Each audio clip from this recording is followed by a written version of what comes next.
The Guiana highlands of South America were created by massive upheavals of the earth. Craggy plateaus faceted with sheer cliffs, some soaring over 2,000 meters. The most astonishing feature of all, gigantic sinkholes on a mesa called Sari-Sari-Nyama. They were discovered in 1964.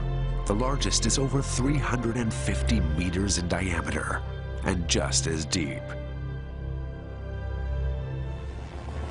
Why and how did such enormous sinkholes open up on relatively flat mountaintops?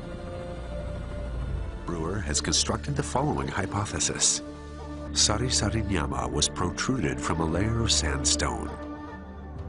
When the mountain was lifted up, the force of that event opened many fissures in the bedrock. Then great rains fell, producing flows of water, large and small, infiltrating the mountain. Over a very long time, underground rivers carved out softer rock beneath the summit. When the water subsided, they left a domed air pocket, a cave. Then the roof, thinned with erosion, collapsed. That left the sinkhole we see today.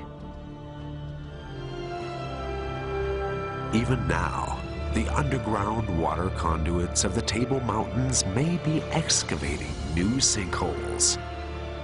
We can only imagine.